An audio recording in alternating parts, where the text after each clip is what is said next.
Good morning everyone, ito po ang inyong lingkod, si Pastor Wel Camia mula po dito sa Winnipeg, Manitoba, Canada para po sa ating pag-aaral ng salita ng Diyos ngayong umaga. Welcome po sa Tinig ng Pag-asa.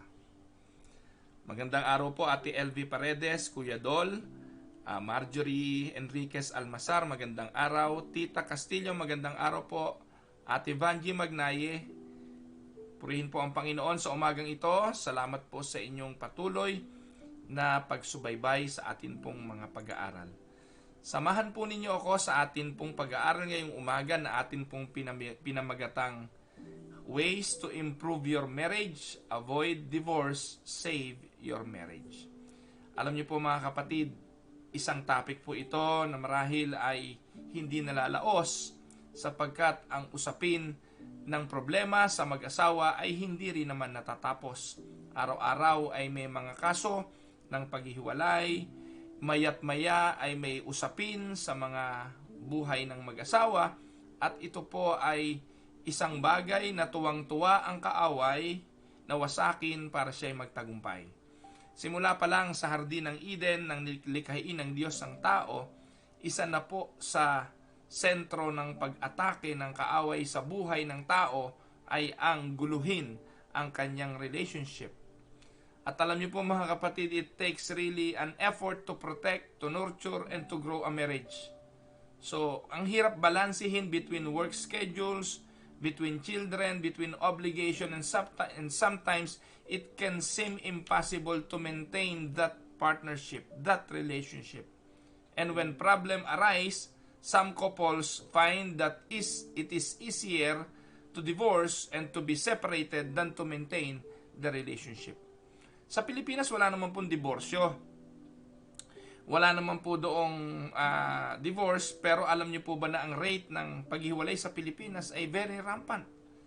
Napakarami na pong babaeng ang tawag doon, dalaga, pero may anak. Ang tawag po doon, dalagang ina. At ngayon po, binigyan na ito ng magandang pangalan ng atin pong pamahalaan o ng society. Tawag na po rito ay single parenthood. Dati nung araw may stigma ang paghihiwalay, kaya po as much as possible hindi ito ini-encourage. Ang encouragement ay manatili ka sa relationship.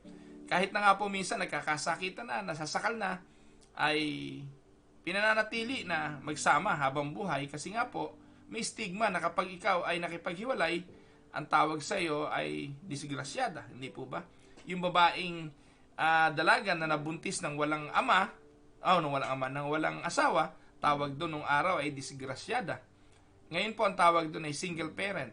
At sila ay considered to be a strong human being dahil nagawa nilang mabuhay yung kanilang anak sa pagiging nag-iisa. Dati po ang tawag sa kanila ay mga mahihin at marurupok.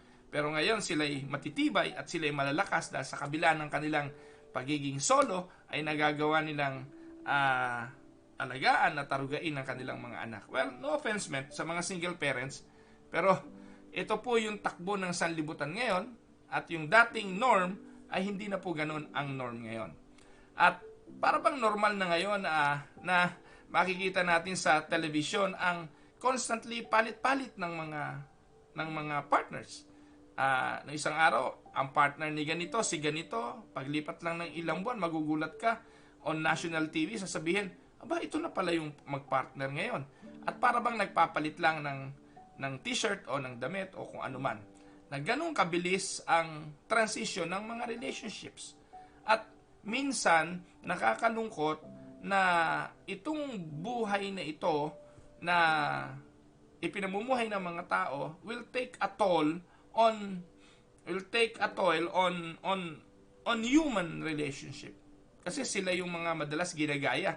Kung itong mga artistang ito iniidolo, pati sa relationship nila, ay ginagaya sila. At kaya yung normal na buhay nila, na akala nung iba, yun ang tama, ganun din ang ginagawa. So sa umaga pong ito, I would just like to give some tips on how to improve your relationship, your partnership, and how to avoid divorce and save your marriage. So, but first, let us go to the verses. Ito po ay sa banal na kasulatan at ito po ang ating magiging panuntunan. Ang sabi po ng Bible, Ecclesiastes 4:9, two are better than one because they have a good return for their labor. If either of them falls down, one can help the other up.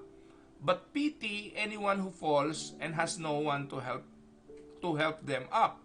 Also, if two lie down together, they will keep warm. But how can one keep warm alone?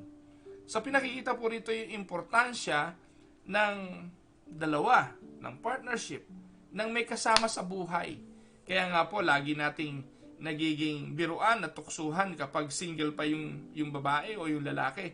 Ang sabi natin sa kanila, malamig yung kanilang gabi o malamig na naman ang iyong Pasko. Kasi alam natin, ang katotohanan, na ang relationship ay nagbibigay ng init. Ang partnership ay nagbibigay ng comfort. At ito po dapat meron ang relationship. Pero alam niyo po mga kapatid, hindi naman ito katotohanan lagi. Dahil meron pong mga mag-asawa na mas mainam pangaraw ang nasa bubong ng bahay kaysa makapag-asawa ng isang babaeng bungangera. Sabi po yun ng Kawikaan. So ibig sabihin, meron pong relationship na mas mainam pang nagsosolo ka kaysa nandun ka.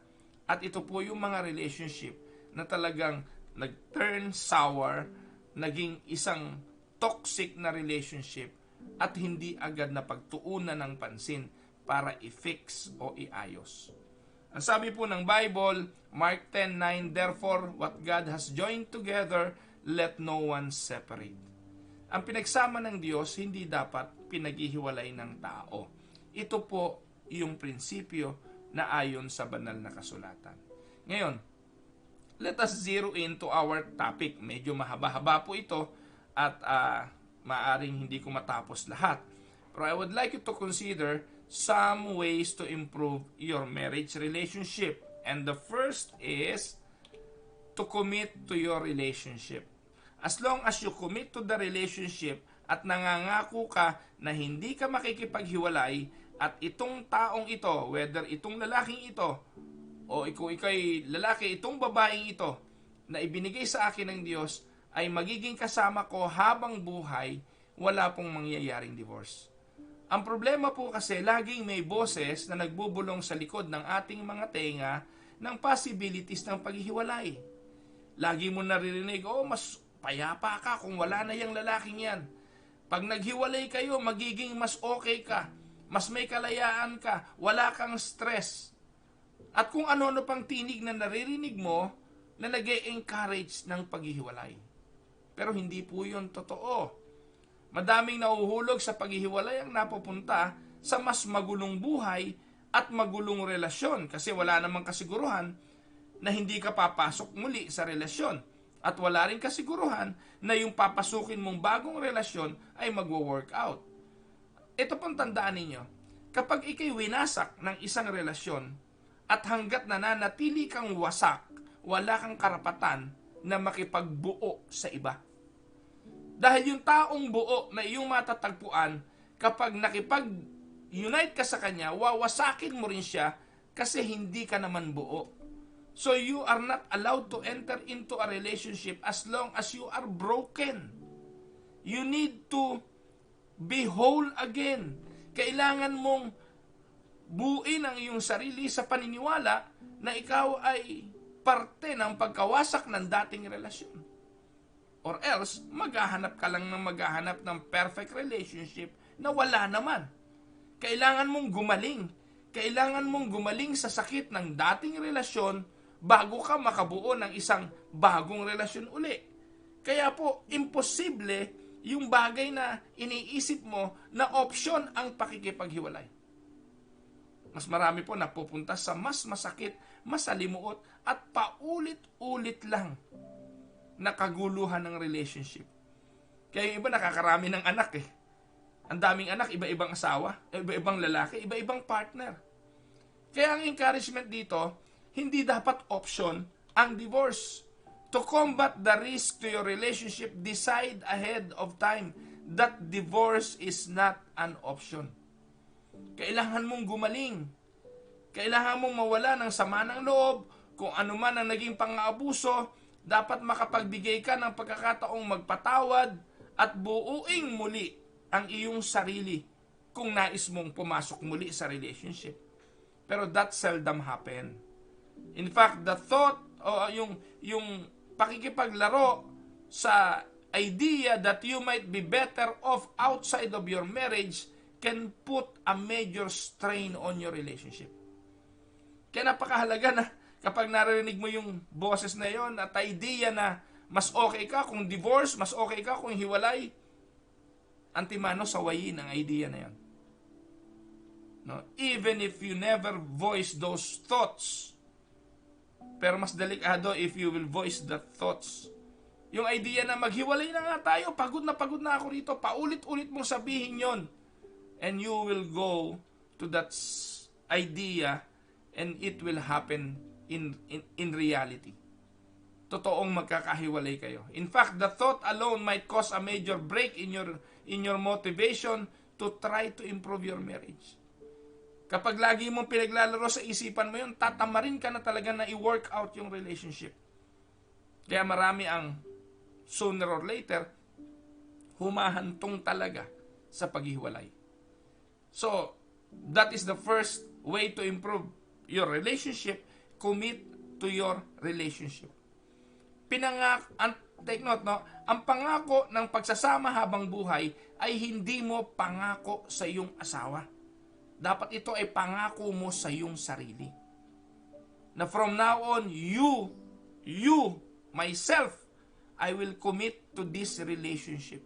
Ito na yung lalaki na aking kakasamahin habang buhay. Kung ikaw naman lalaki, ito na yung babae na kakasamahin ko sa aking buhay habang buhay. At iyon ang lagi mong isaksak sa iyong isipan. Commit yourself to that relationship. Kasi once na pinaglaro mo sa isipan mo, kinultivate mo yung idea na pwede naman maghiwalay. Yung iba naman ay naghihiwalay din eh. And then, patungo na ang iyong relationship sa pagkawasak.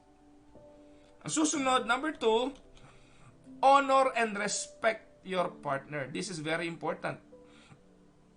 Tandaan nyo, people inevitably change over time. Understanding, appreciating, and adapting to those changes is very critical for any relationship. Wala namang perpektong tao. Alam niyo po, pag nagliligawan, panay pambobola yan. Hindi nga pinapaamoy niya ng amoy ng paa. Hindi po umuutot yan sa iyong harapan. Bago po yan humarap sa iyo, magsisipilyo yan. Hindi ka hahalikan yan ng bad breath siya. So lahat ng pwedeng itago, gagawin niya. Pero pag nagsasama na kayo, doon mo madidiskubre ang mga bagay na hindi mo gusto. Yung mga bagay na itinago niya sa iyo. Ang tanong, kapag lumitaw na ba ang mga to, tatanggalin mo na ba yung dating pagtingin mo sa kanya? O tatanggapin mo siya kung sino siya?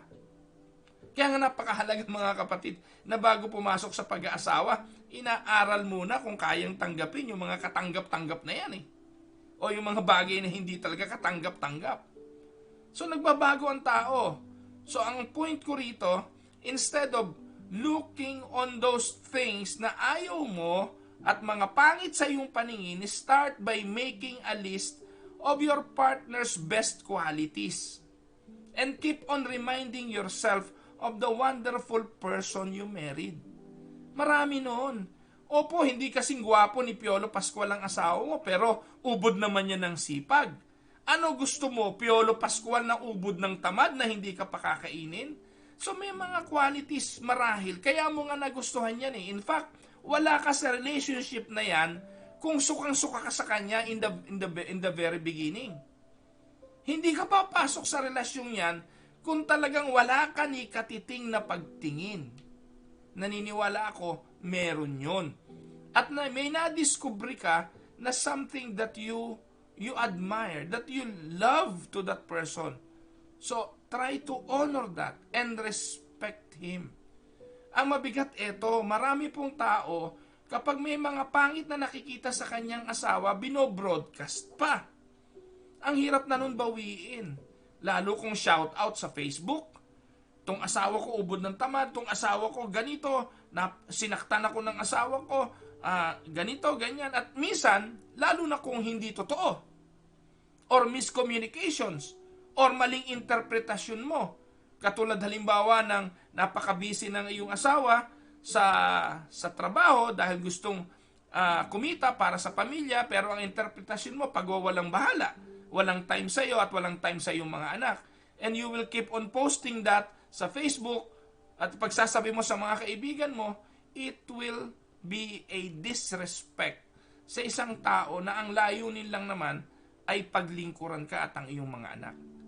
Pero ang tanong, pastor, legitimate naman yung damdamin ko. Pakiramdam ko, left out ako Pakiramdam ko, hindi ako nabibigyan ng pansin. So, ang sagot po dyan, mga kapatid, ay ang susunod. Ang susunod po, communicate regularly. Maaaring ang dahilan, kaya nagkakaroon kayo ng mga ganong problema, hindi na kayo nag-uusap. Keeping up with the Joneses. Lalo po dito sa Canada, ano po? Dito po sa Canada, ang hirap. Hindi po mabubuhay pag isa lang ang nagtatrabaho. Ang napakabigat. At yan karanasan namin at karanasan ng maraming mga Filipinong migrated na dito po sa Canada. Pag ikaw lang po ang nagtatrabaho, kulang. Kasi po, kahit po magtuusan tayo rito yung isang minimum salary ay pambayad lang yun sa bahay at sa mga utilities. Wala hudong pangkain. Unless, talaga yung lalaki will do everything he can to work hard. Aside sa isang full-time ay magpa-part-time pa. Kaya mabigat po mga kapatid. Napakabigat. Kaya importante po yung communication regularly para maging matibay ang relationship. Ang tanong, paano kayo magko-communicate kung hi, hello na lang kayo sa bus stop? Napadating yung isa, pagdating ng isa, kailangan umalis yung isa. At pagbalik ng isa, siya naman ang aalis at siya naman ang papasok. Anong klaseng relationship nga naman yon? Pero dahil po sa paghahabol natin sa buhay, dahil po sa kagustuhan nating magkaroon agad ng magandang kotse, sa kagustuhan nating bumili agad ng bahay, sa kagustuhan nating maging katulad ng mga kasabay nating dumating sa Canada, at sa kagustuhan nating maging bida sa mga mahal natin sa Pilipinas para makapagpadala ng pera sa kanila, sa kabila nung tayo'y nangangailangan dito, ang nangyayari, tayong nagsasuffer. Opo, alam ko po, yung mga nasa Pilipinas, iba ang tingin nila kapag nasa abroad. Ang tingin nila kapag nasa Canada, dollar ang kinikita mo. Pero mga kapatid, yung 1,000 pesos sa Pilipinas at $1,000 dito, kapag ginasta sa parehong bansa, parehas lang. Dollar din naman ang bayaran ng kuryente. Dollar din ang bayaran ng gasolina. Dollar din ang bayaran ng groceries. Ang mabigat kasi kino-convert. Minsan nakapagkwento ka, sumasahod ako dito ng $3,000 a month. Naku po, ibang dating no sa Pilipinas, $3,000 times 36. Wow, that is almost 100,000 a month. O nga naman. Kaso naman, ang bayad sa bahay, bayad sa kuryente, bayad sa lahat. Ang problema ito, dahil yung mga nasa kamag-anak natin sa Pilipinas ay mga gustong humingi ng tulong at kailangan nating tulungan, which is legitimate naman na pwede nating tulungan, nagpapabigat yun sa ating mga buhay dito. At kapag hindi natin pinag-uusapan yon, hindi natin dinidiscuss ang mga bagay na yon, magiging baggage yon na sisira sa ating mga relasyon. Maraming dapat pag-usapan. In the age of smartphones, Netflix, and work from home lifestyle, it is easy to get distracted. You might find that you often go days without having real conversation with your spouse. Pagdating mo, pagod ka na. Pagdating ng asawa mo, pagod na. And ano nangyayari? Nawawala na kayo ng panahon sa isa't isa para mag-usap. Ang daming pwedeng pag-usapan. Minsan nakakalungkot, mayroong mga mag-asawa na kaya lang nilang kailangang umupo kasi kailangan nilang i-discuss ay bills. Bayarin. Hindi nila napag-uusapan kung ano yung kanilang plano sa buhay, yung mga interest, yung mga dreams, yung mga frustrations, yung feelings of being left out. Alam niyo po, feelings is an important way to foster intimacy in a relationship. or rather communication, is an important way to foster intimacy in a relationship.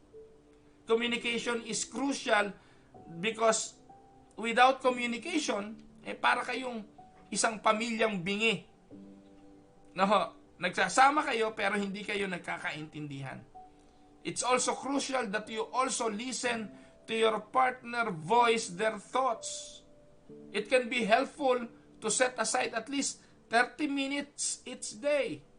Yung 30 minutes free from interruption, free from distractions, free from cell phones and calls or text, where you can talk and communicate openly. So if you want to save your marriage, make that part of your life. Communicate regularly. Hindi lang dahil may problema na kaya kailangan mag-usap. Amen? Next, ways to improve your partnership: share financial expectations. Many marriages are fraught with distraction, with disagreement over finances. Alam niyo po, malaking bagay ito Marami po na umalis doon sa pamilya na kanilang pinanggalingan at nag-asawa, pero meron dating mga responsibilidad sa kanilang mga pamilya. Common po yun, especially kung mga panganay. Ano po, katulad ko, panganay ako Alam niyo po yung mga panganay sa Pilipinas, mga unang sweldo niyan, yan po ay sa nanay, sa tatay. Ganun po kami, bilang mga panganay. Ako, I'm talking about my experience. Noong pong araw, pag nagtatrabaho, nakatira ka sa bahay ng nanay mo, talaga pong kumukuha lang ako, almost siguro 20% lang ng sweldo ko ang nakukuha ko nung binata ako. Yung pagdating po ng sweldo ko, bibigay ko po agad yun sa nanay ko, Nay, ito ang sweldo ko. 20% lang, panggastos ko lang. Kasi po, pag naubusan ako, sa nanay ko rin ako, Nay, pamasahe, ganito. So, ganun po. Kaya, alam niyo po ba minsan ang mga magulang kung bakit ayaw nilang mag-aasawa yung kanilang mga anak? Kasi provider sila Nakakatulong sila sa pangangailangan ng pamilya. Lalo na po doon sa mga medyo nasa mahirap na sitwasyon, mahirap ang buhay. Kaya po pag nag-asawa na sila, ito ang problema. Hindi agad makakaalis doon sa duties and responsibilities na yun. At ito po ay nagiging cause ng malaking problema sa buhay ng mag-asawa, sa binubuo nilang pamilya. Kaya napaka-importante ay pag-usapan. Couples often bring different expectations about money. Each partner can find it difficult to see the financial situation from the other person's perspective. Kaya importante, sa pagsisimula pa lang, papaano natin i-handle ang pera. Marami po ako naririnig, Pastor, nung wala naman kaming pera, nung talagang mahirap lang ang buhay namin, okay naman kami, hindi kami nag-aaway. Ngayon marami na kaming pera, okay na buhay namin. Ngayon kami nag-aaway tungkol sa pera. Tama, paano mo naman pag-aawayin yung wala, hindi po ba? Nag-aaway lang naman minsan pag marami. O meron na. Pinag-aawayan yung meron, hindi po ba? So nung wala, sapat-sapat lang, okay lang, hindi po ba? Pero pag umuunlad na, naiisip natin, papadalang ko nanay ko. O yung isa, nagpadala ka sa nanay mo ng isang buwan, ako naman ngayon. Paano kung sapat-sapat lang? Ewan ko po kung nararanasan ito ng marami kong mga kaibigan dito sa Canada, pero marami na po akong narinig na ganito. So you need to come to an agreement about how your money will be handled. It is critical component of success in marriage. You need to agree on a budget. You need to agree on approach on how to use your credit card and make a plan to live within your limits. Live within the means. Minsan po, hindi naman talaga kaya, pipilitin. Minsan po, yung mga hindi naman importante, yung hindi naman talaga ganun ka priority, pero dahil gusto natin, bibilihin natin, kahit na nga po minsan, nasa sacrifice yung budget. Alam niyo po mga kapatid, I'll be honest with you. Ang misis ko po ay hindi po siya talaga nakikialam sa aming finances. Nung nasa Pilipinas, siya po ang bahala doon Pagbigay ko ng sweldo ko, siya po ang ang lahat nagmamanage. Pero pagdating namin dito, nabaliktad na po, ako po yung nagmamanage ng finances at ako po yung nag-aasikaso ng amin pong mga bills, ng budget. Hindi na po niya hinawakan ito.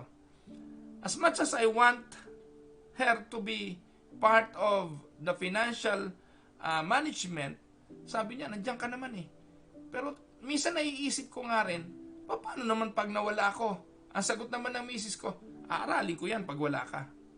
So, ganun, okay na rin yun. Pero as long as hindi kayo nag-aaway, hindi naman importante who is managing the money. As long as you are trusting the person that managing the money. Minsan kasi, ito ang problema. Ultimong 5 baryang ginasta. O, saan mo ginasta to?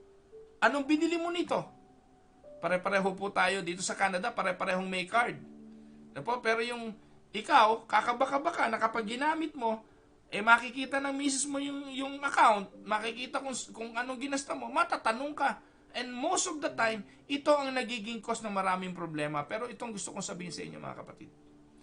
Pag ang relasyon ay healthy, pinalalampas ang mga simpleng bagay. Pero pag ang relationship ay sour, wala nang nakikitang mabuti, lahat na ay mali, lahat ay pag-aawayan. Kaya, itong mga bagay na dinidiscuss ko ay very basic. Kung titingnan nyo nga, napakasimple lang naman. Pero mga kapatid, kapag nagsisimula na ang kaguluhan sa relationship, kulang na ang communication, ultimong ang maliliit na mga bagay katulad sa pera ay pag-aawayan. So it is very important also to differentiate between needs and wants. While both are legitimate, couples can face problems if they try to fulfill all their wants without considering their budget. So, ano pong importante? Incorporate some flexibility in your budget to allow for some leeways like entertainment, gifts, vacations, yung ibang activities para ito ay makapagpatibay pa sa inyong pagsasama. Hindi ko po alam yung budget plan ninyo eh. Kung kayo ba'y namumuhay ngayon from paycheck to paycheck, yung pagtanggap, lahat yon para sa bayarin.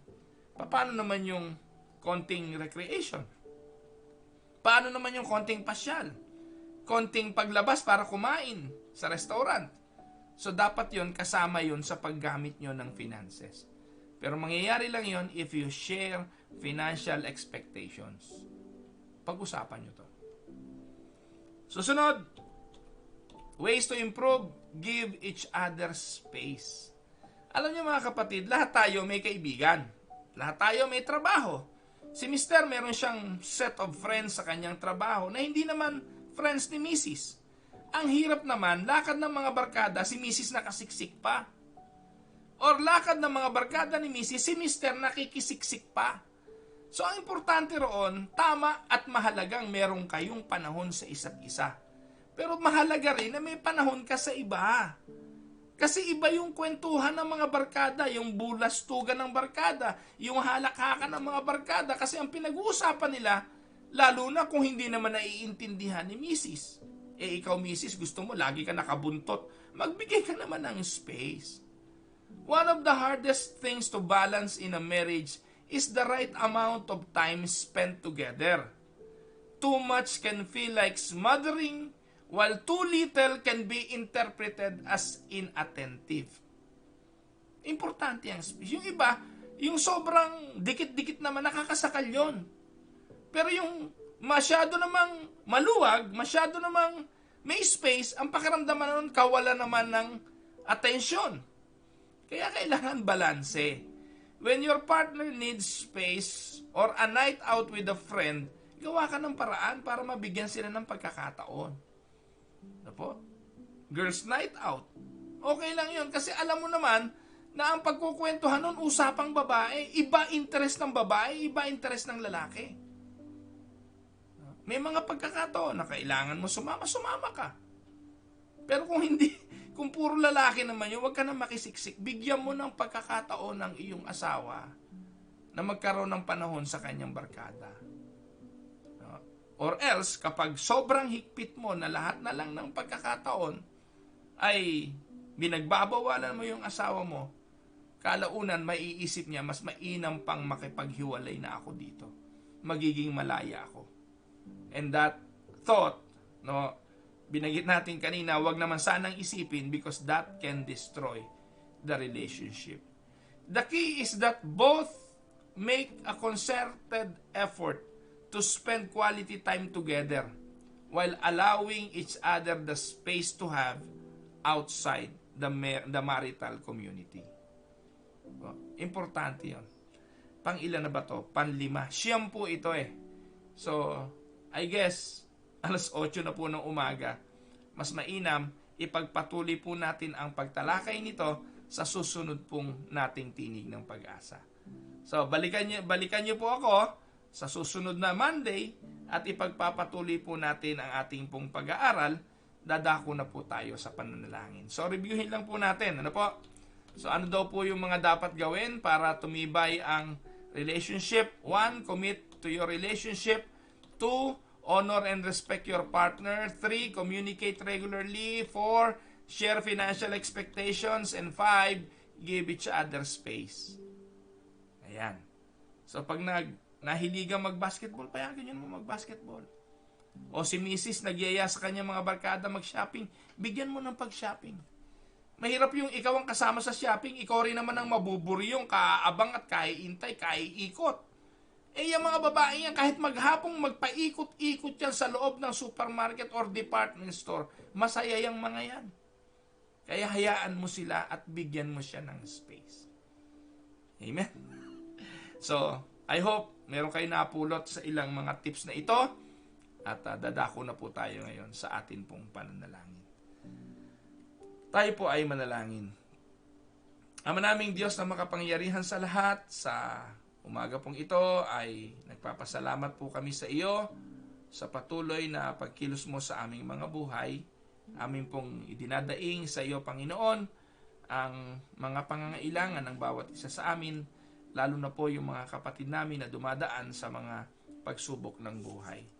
Lord, akin pong panalangin sa iyo, si Tita Castillo, sana po okay na ang resulta ng kanyang mammogram at sonogram at pati ang kanyang biopsy. Panginoon, salamat dahil si Ate Nita at si Nanay Honor ay nasa Vancouver na po, papunta na po dito sa Winnipeg. Ingatan nawa sila, Panginoon, at nawa po ay maging ang kanilang quarantine ay maging maayos para makabalik na sila sa bagong normal ng buhay dito sa Canada. Dalangin ko po ang kapatid na Marjorie Almasar, kalakasan, pag-iingat para sa kanyang pamilya at ganun din sa kanyang hanap buhay sa Amerika. Patuloy na kagalingan sa nanay ni Ate Wenny na patuloy pong bigyan pa ng kalusugan at kalakasan. Sana po ay patuloy ding ingatan ang nanay ni Ate Jane de la Cruz at patuloy pong pagpapagaling kay Nanay Evelyn Cruz sa kanyang COVID-19 na sickness. Ganon din po, sana po magkaroon na ng kidney donor si Epoy at matugunan ang pangangailangan ng pinansyal. Patuloy din pong kalakasan para kay Kuya Nestor Sinfuente at kay Ai. Patuloy pong pagpapala ang sumakanila. Ingatan mo rin, Panginoon, si OG at ang kanyang kalusugan, si Kuya M.A. Paredes, si Tita Tessie Chu, si Carl Jason Rabanillo Ruin, ang Lolo Abe ni Dang, ang Kakang Lole Atanasio, ang pamangkin ni Kuya Bert Castillo, ang pagdadalang tao ni Jonah at ni Bless, si kapatid na Jules Masalunga, ang patuloy na kalakasan at kagalingan, si Kuya Egay Quadra, si Tatay David, si Nanay Puste, si Nanay Anchang, si Tatay Bitoy, si Kuya Ikoy at si Ate Gaying, si Nanay Tateng, si Nanay Elong, si Nanay Engay Hinido, ang patuloy na pagpapala mo po kay Nanay Elisa Capillar at ang patuloy na pag-iingat sa mga kapatid naming si May Atanasio at si Nelson, ang kagalingan ng tuhod ni Ate Marie Cruz, kalakasan at kalusugan sa sambahayan ni Ate Ditas at ni Kuya Vic Lara, ang patuloy na pagpapala kay Kuya Danny at kay Ate Ruby Bilang at ang kalusugan ng kanilang mga pangangatawan. Patuloy pong kagalingan para kay Ate Ellen Gonzales, ang patuloy na pagkilos ng Diyos sa kanyang kalusugan. Ganon din po kay Ate LV at Ate LV Paredes, kay Nanay Hema de Castro, kay Ate Lita Cadabedo, ang patuloy pong pagpapala para sa kanilang mga kalusugan. Dalangin po namin, Panginoon, ang pagsubaybay mo rin sa aking may bahay. Patuloy mo po siyang gabayan at wag mo po siyang pababayaan. Bigyan po siya ng pagpapanibagong lakas sa bawat araw at makabalik na rin po siya sa dati niyang lakas. Maraming pong salamat, Panginoon, pati na po yung mga kapatiran kong nakikinig ngayon sa Tinig ng Pag-asa. Ano man po yung mga pinagdadaanan nila sa buhay, hayaan mo po, Panginoon, na ang iyong pag-ibig at ang iyong pagkalinga ang parating ay maging kasama nila sa lahat ng mga pinagdadaanan nila sa buhay. At Panginoon, sa iyong mga kamay, hinihiling namin na nawa po ang COVID-19 pandemic na ito ay matapos na po, Panginoon, sapagkat alam mo naman, Panginoon, na marami na po ang napipinsala, nahihirapan sa pandemyang ito. Kung hindi naman po labag sa iyong kalooban, Panginoon, maaari po ba na ibigay mo na sa amin ang vaccine para sa COVID na ito upang makabalik na po kami sa mga normal na buhay. Ama, ang mga simbahan na, I'm also praying for the churches. Meron po mga simbahan na nagbalik na po sa kanilang mga dakong tipunan. Ingatan mo po sila at nawa ay huwag maging cause ng panibagong outbreak. Sana po, Panginoon, ay bigyan mo sila ng malinaw na isipan para makapagpasya kung sila po ba'y magsisibalik na o ipagpapaliban pa. Tulungan mo rin kami, Panginoon, sa tamang pagpapasya sa Winnipeg Unida. Sa iyo po, Ama, lahat ng kapurihan, lahat ng pasasalamat. Ito po ang aming dalangin sa pangalan ni Jesus. Amen and amen. Yan. So maraming pong salamat, mga kapatid, sa inyong patuloy na pagsubaybay. Good morning, Ate Mirna Narciso, kapatid na Miriam de Guzman, at kay Angel, at sa mga bata. Pagpalain kayo ng Panginoon. Ate Flor de Lisa Maines, magandang araw po. Ate Agi Victa, Ate Myra Paredes Libertino, kapatid na Dong Kalunya at mga kapatiran sa Aristocrat. Yan, pagpalain kayo ng Panginoon. Ate Gina de Castro, ang kapatid na Nick John Bautista, Ate Ellen Gonzales, good morning sa inyo, good evening po sa inyo. Ayan, salamat naman po at okay na yung result ng kanyang biopsy. Idalangin din po natin si Ate Ruby Pakinggan, yung kanyang pananakit ng kanyang dibdib nung isang gabi. Sana po patuloy natin siyang itaas sa Panginoon. Ate Ruby Pakinggan, magpagaling po kayo, kasama kayo lagi sa aming panalangin. Ate Paz Perez, magandang araw po sa inyo. Kapatid na Dario Sanchez, magandang araw po sa inyo. Ma'am Jo Kalanog, pagpalain po kayo ng Panginoon. Good evening sa inyo dyan. Ate Yoli Kerbin, Ate Malu Pasco, kapatid na Rowena Aragona, magandang araw. Ate Ading Hinido, Kuya Dante Hinido, magandang araw po. Kuya Eddie Boy Sauler, Ate Del Sauler, magandang araw po. Ate Evelyn Cameros, magandang araw. Rodel Legaspi, Ate Sally, kapatid na Sally Macabales, Ate Telly Hernandez, magandang araw po sa inyo. Ate Remy, Ate Edios Pasquel, magandang araw. Yan, so mahina po ba? Mahina po ba ang sound? Ano ba nangyari? Hindi po sagad na eh. Ayan. Kapatid na Noemi Gudaka, magandang araw. Ayan. Ate Marie Cruz, Ate Lily Camyalu, magandang araw. Ate Miriam Advincula, kapatid na Josephine Reyes, kapatid na Ruben Manabay, at pagbati po sa mga kapatid na Jeneline Osorio, Manolito Hompisaw, at sa mga Somalinog family. Salamat po sa inyong patuloy na pakikinig. Kay Ma'am Beth Nati, pagpalain po kayo ng Panginoon, at si Kuya Joel.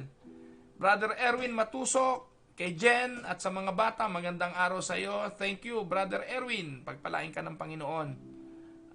Ate Jane de la Cruz, magandang araw po. Ganon din po kay Kuya Eric Maynes, magandang araw po sa inyo. Kay Eric Advincula at kay Ai Advincula, pagpalain kayo ng Panginoon. Ayan, magkasunod si Eric at saka si Ate Judith. Siguro magkamag-anak, pareho silang Advincula, pero hindi po sila magkakilala. Ano ba yun? Ayan. Ganon din po si Ate Laila Lontok. Good morning po sa inyo. Ate Tess Chu, magandang araw po Ate Tessie. Kapatid na Joy Reyes, Mariví Enriquez Frias, Nanay Belen Olaes, Joe Aguila, magandang araw. At si Nanay Neneng Sinto, si Kuya Larry Montillano, si Kuya David Manipol. Ayan, sino pa ba? Wala na. Nabati ko na po lahat. Ate Delia at si Kuya Van Magkawas, magandang araw po sa inyo. Ate Nelia Ramos, Ate Doti Chavez, magandang araw po Ate Doti. Salamat po Ate Doti sa buhay ninyo. Kayo po ay inspirasyon naming mag-asawa. Pagpalain po kayo ng Panginoon. Sino pa ba? Ayan, si Ate Miriam Galvan. Ayan. So I hope nabati ko na po ang lahat. At again, Friday na po ngayon. Makita-kita po tayo uli sa Lunes. Bukas po natin sa Lunes po natin ipagpapatuloy ang pagtalakay sa subject na ito. Again, maraming salamat mga kapatid. Manood po kayo sa Linggo sa aming live worship. Again, dito nyo rin po yun makikita sa Facebook account ko. At patuloy lang po tayong magtiwala na ang ating Diyos, ang ating sandigan sa lahat ng ating pangangailangan. Siya po ang ating pag-asa. So again, ito ang inyong lingkod, si Pastor Roel Camia, para po sa Tinig ng Pag-asa. God bless everyone.